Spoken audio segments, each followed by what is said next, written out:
பராசக்தி, இட்லி கடை, STR49 இந்த படங்களோட தயாரிப்பாளர் ஆகாஷ் பாஸ்கரன் வீட்டில் சமீபத்தில் அமலாக்கத்துறை சோதனை நடத்தினாங்க. இவர் டான் பிக்சர்ஸ் அப்படிங்கிற ப்ரொடக்ஷன் கம்பெனி மூலமா இந்த படங்களை தயாரிச்சு ரிலீஸ்க்காக வெயிட் பண்ணிட்டு இருந்தாரு. மேலும் இதய முரளி அப்படிங்கிற படத்தையும் ப்ரொடியூஸ் பண்ணி அதே சமயம் அந்த படத்தை டைரக்ட் பண்ணிட்டு வந்தாரு. இந்த திடீர் இடி ரைடால இப்போ எல்லா படங்களுக்குமே சிக்கல் ஏற்பட்டிருக்கு. டாஸ்மாக் மூலமா 1000 கோடி ஸ்கேம் பண்ணப்பட்டிருக்கிறதா சொல்லி பல நபர்கள் வீட்டில் அமலாக்கத்துறை சோதனை நடத்திட்டு வந்தாங்க. அதை பத்தி பல பரபரப்பான தகவல்களும் வெளியாயிட்டு வருது. இந்த ஸ்கேம்ல ப்ரொடியூசர் ஆகாஷ் பாஸ்கரனுக்கோ தொடர்பு இருக்கலாம்னு அவரோட வீட்லயும் சோதனை நடந்துச்சு. இவ்வளவு கம்மி பீரியட்ல எப்படி இவ்வளவு பெரிய படங்களை தயாரிக்க முடியும், வெளிநாட்டுல ஏதாவது இல்லீகல் டிரான்சாக்சன் பண்ணிருக்கலாம் அப்படிங்கிற கோணத்திலையும் அவரை சுத்தி விசாரணைகள் போயிட்டு இருக்கு. ஆனா இந்த சோதனையால ஆகாஷ் பாஸ்கரன் தலைமறைவா இருக்காருன்னு சொல்லப்படுது. இந்த இடி ரைட் சர்ச்சை ஒரு பக்கம் போயிட்டு இருக்க, அதே சமயம் இன்னொரு பக்கம் தொழிலதிபர் ரத்தீஷ் அப்படிங்கிறவர் நடிகைகளை வச்சு நிறைய நைட் பார்ட்டி நடத்திட்டு வந்ததா சில உறுதிப்படுத்தப்படாத தகவல்கள் வெளியாச்சு. குறிப்பா நைட் பார்ட்டிக்கு கையாடு லோகரும் வந்ததாகவும் அதுக்காக 35 லட்சம் மதிப்புள்ள ஹேண்ட்பேக் மாதிரியான கிஃப்ட்ஸ் அவங்களுக்கு கொடுக்கப்பட்டதாகவும் தகவல் வெளியாச்சு. இந்த தகவல் பலருமே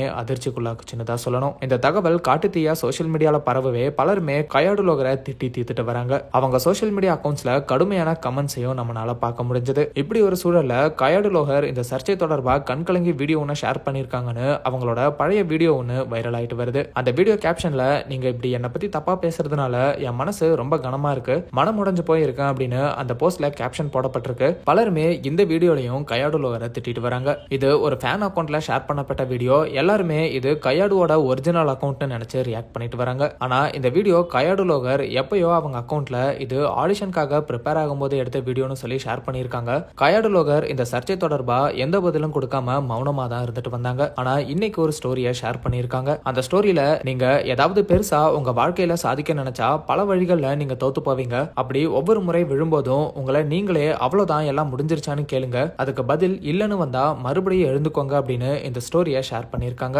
அவங்களை சுத்தி நடக்கிற விஷயங்களுக்கு பதிலளிக்கிற விதமா கையாடு லோகர் இந்த ஸ்டோரிஸை ஷேர் பண்ணிருக்கலாம்னு நெட்டிசன்ஸ் சொல்லிட்டு வராங்க. மூத்த பத்திரிகையாளர் பிஸ்மியும் ஆகாஷ் பாஸ்கரன் பத்தியும் கையாடு லோகர் பத்தியும் வர செய்திகள் ரொம்ப மிகைப்படுத்தப்பட்டதா இருக்கு. ஆகாஷ் பாஸ்கரனோட 2 படங்கள்ல கையாடு லோகர் நடிக்கிறாங்க. அதை வச்சு ஒரு பொருளை கிளப்பி லாபம் பார்க்கலாம்னு சிலர் செயல்படுறாங்கன்னு பேசி இருக்கிறதும் இப்ப வைரல் ஆயிட்டு வருது. இப்படி ஆகாஷ் பாஸ்கரன் சுத்தி பிரச்சனைகள் போக சிவகார்த்திகேயன், தனுஷ் மற்றும் STR ஃபேன்ஸ் எல்லாருமே அவர் தயாரிப்புல எடுத்த படங்கள் வெளியாகுமா ஆகாதா அப்படிங்கிற குழப்பத்தில் இருக்காங்க அப்படிங்கிறதும் குறிப்பிடத்தக்கது.